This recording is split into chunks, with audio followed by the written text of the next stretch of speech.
This is a really exciting one. This is a Florida ghost, and look at all those roots. Hey everyone, today we're going to talk about stratum. I don't know if you've heard about it, but I've recently been following some Facebook groups talking about using it. So I gave it a test and we'll explain what it is, how to use it, and then I'll show you my results of using it for 10 days.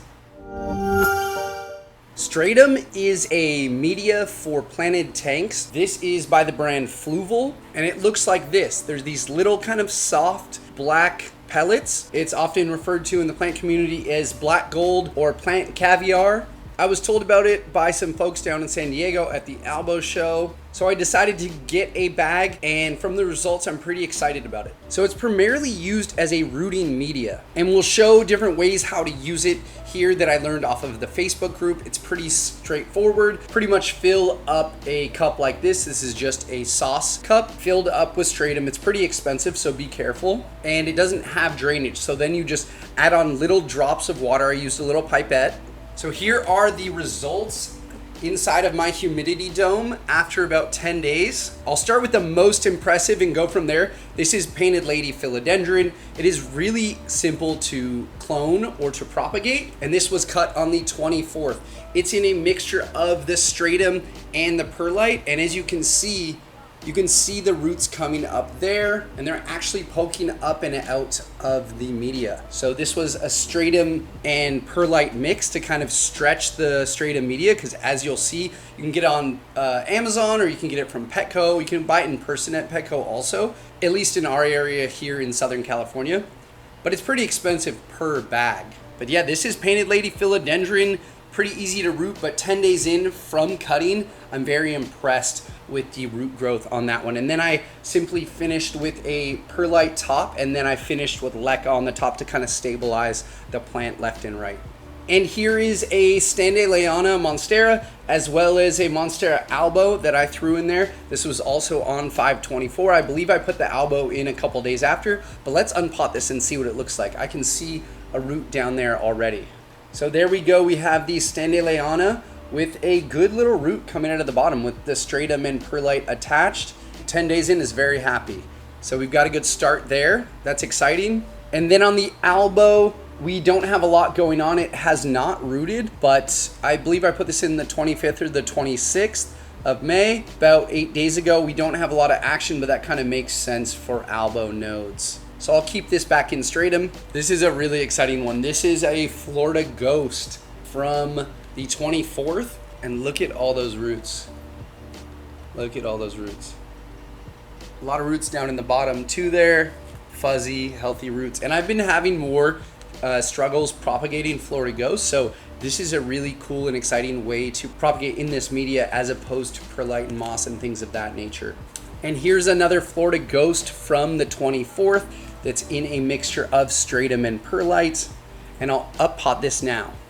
So this is really exciting. Look at all these roots. That is very fast for Florida ghosts. I'm really excited about using stratum and perlite. But again, also I've used 100% perlite, and that also works great too. So, and you can see it's mostly attached to the perlite. So perlite is far, far cheaper compared to stratum.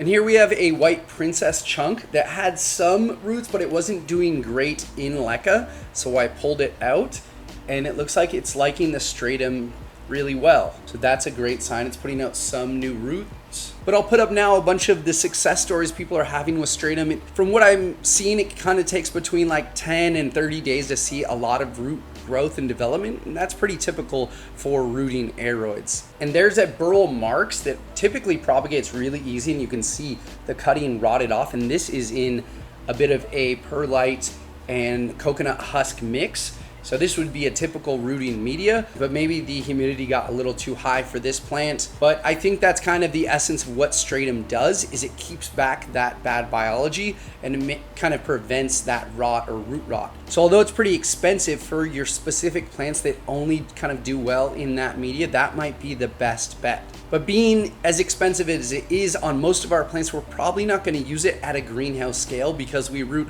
about 50 plants per week, and that would get very expensive. Our stratum build would be very expensive. I also am not sure on whether or not how reusable it is, because it does kind of break down over time. If you feel it, it's kind of a soft pebble. And for that reason, I don't believe it's inert. But again, if you want to learn more about the nutritional value on it, go back to the later part of this video. We'll all break that down. And I guess I was kind of looking for that magic media. I guess kind of we all are. But this is a Florida Ghost, also on 524. And you can see that it didn't like the stratum and it rotted back. But again, I might be misusing the media. I'm just doing my best from what I learned on the groups. So to show you how we plant into it, it's pretty simple. Here's a 50-50 mix of stratum and perlite. And I have my Albo node here. And just kind of stick it down into the media to hold it upright. And then around it, I'll fill in with the stratum. The thing I have learned is don't let the stratum touch the stem or parts of the plant that you don't want to rot. So the leaf, it's pretty typical with most medias. If the plant or the leaves touch into the media that's damp, it will die back and kill back the leaf. And then we'll backfill with a perlite on top of the stratum to kind of protect the node from rotting on top of the stratum. And then, like I said, just a simple squirt of water or two, maybe 6 to 10 milliliters of water for this. Let it drip down to the bottom just a little bit, and then put it in a humidity dome to propagate. So overall, my conclusion is that stratum can be very useful for tough to root plants and plants that you're struggling to root them in a typical media like LECA and perlite. But for a greenhouse operation my size, I'm probably not going to switch a lot of them into stratum. I'll probably keep experimenting and playing with it. Also for some tissue culture that I'm doing. But things like this, just typical perlite and LECA, I'm having a lot of success with watering about once a week or twice a week.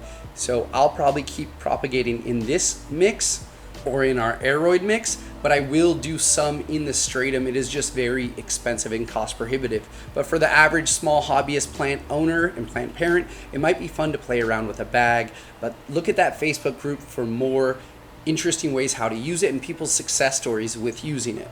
For instance, here's a chunk of Waroqueanum, the queen of Anthurium. She didn't have any roots, and I just potted her the other day, and she has new growth points here. And this is just LECA mixed with perlite just filling in those gaps, and you can see the really healthy roots. And then I watered this guy once per week. So it's been in this about a month and a half and is coming back from chunk.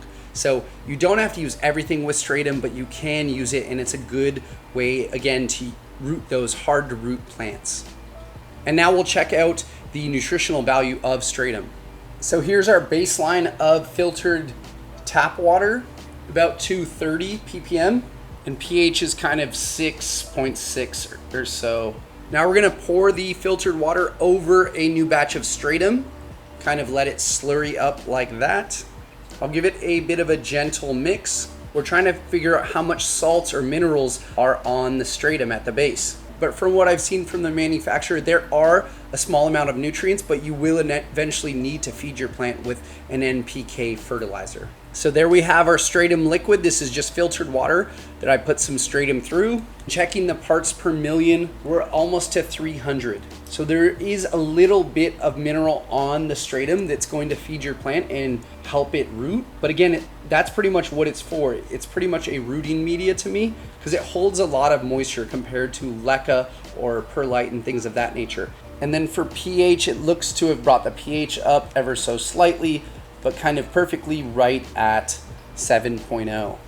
So that is the stratum video. I'll probably do an update video when we have more roots on these plants and I know a little bit more about the media, but I just wanted to introduce you guys to this. You'll probably see it if you're on the Facebook groups, and maybe play around with it. If you're having trouble propagating some plants, just make sure to not overwater it like the rest of your mediums. Thanks you guys so much for watching this week's video. If you did enjoy the video, please click the thumbs up down below. It helps us out a lot and it's free to you. And if you want to come back for a new plant video every week about rare plants specifically and how to grow them, click subscribe and we'll see you next Saturday for another video. Thanks for watching. Have a good day.